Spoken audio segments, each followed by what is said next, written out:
Well, it is time for our final update of the year with Burlington Mayor Marianne Meed Ward. Always look forward to our catch-ups, Marianne. Not in studio today, feeling a little bit under the weather. Great to have you. How would you assess 2023 overall for Burlington? Well, it's been a turbulent year, but it's been a year of great opportunity. So, you know, we saw the province kind of dismantle just about everything there is and try to put it back together and then roll it back and then dismantle it again. And we're just hoping that 2024 is a little calmer and that we have a good working collaborative relationship with the province on the issues that affect us. Yeah, what about, you want to go housing? Because you guys had a unanimous vote to support 4-unit residential properties. How important is that for the city? Well, it's critical to get funding that the federal government is providing to municipalities. So the Housing Accelerator Fund announced by the federal government, that was one of the conditions.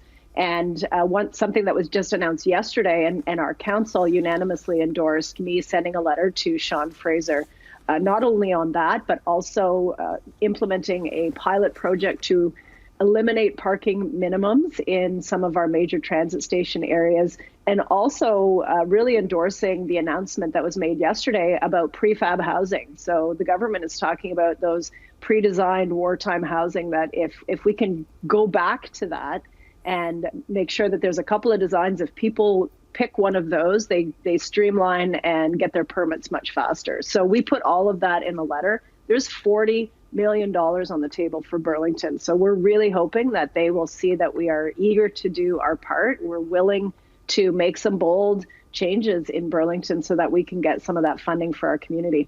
Okay, we knew there was going to be tax increases. We've been talking with you for the past couple of months about this. So it is in. So the city's portion is 4.99%. Overall, the increase is 6.68%. Responses from the community on that? Well, there's no question this is a tough year all around. People are really worried about affordability. They're worried about all their costs going up, interest rates, groceries. So it's really tough times. And we understand that there's a real sensitivity to any increases. But all of those things that are happening out in the community are also affecting our bottom line at the City of Burlington. We have to account for inflation. We have to account for increased construction costs, which in some cases have gone up 30–40%. So to continue to deliver the same level of services that our community expects, we had to, it was a tough budget, but I think it focused on essentials, it focused on frontline services and preparing for growth, which we know is coming. So I know everyone won't agree with every item in the budget. It's not a perfect budget, they never are, but we did our best to focus on what we need as a community to move forward. Okay, Burlington and Halton region. So it's cold this morning. Now temperatures are kind of fluctuating. We know it's going to be consistently cold once we get into January. What are your extreme cold weather warnings, and what's the city doing there? So we do have warming centers that are made available in our libraries. Those are limited to library hours, of course, but Halton region is really the provider of homelessness and housing supports across the region. So if you see somebody who's experiencing homelessness, call 311 or email outreach@halton.ca, and they'll send a team out to talk to the individual, tell them what supports are available. We have agreements, or Halton region has agreements with some of the hotels in Burlington. They'll put you up for the night so you can get off the street while they're making a longer plan for permanent housing. Okay. Civic Square is getting a makeover?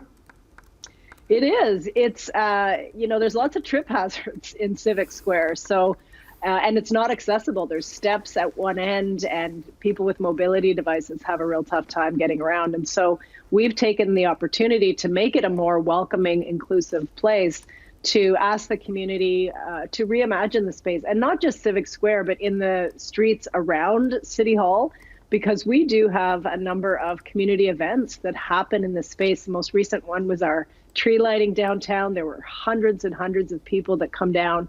So we want to make sure that when people come, we can close the streets, we can make it a large gathering space to bring the community together, and most importantly, eliminate those barriers for people that have mobility challenges. Okay, so tomorrow, there's an Alert Burlington happening tomorrow?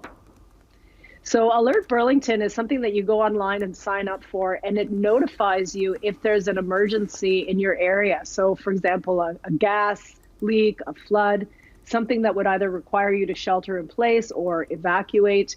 You do go in, it's self-select, so you would go in and sign up, put your address in, and that allows the city to target really at a street level notice. And you can choose how you want to be notified. It can be text, email, phone call.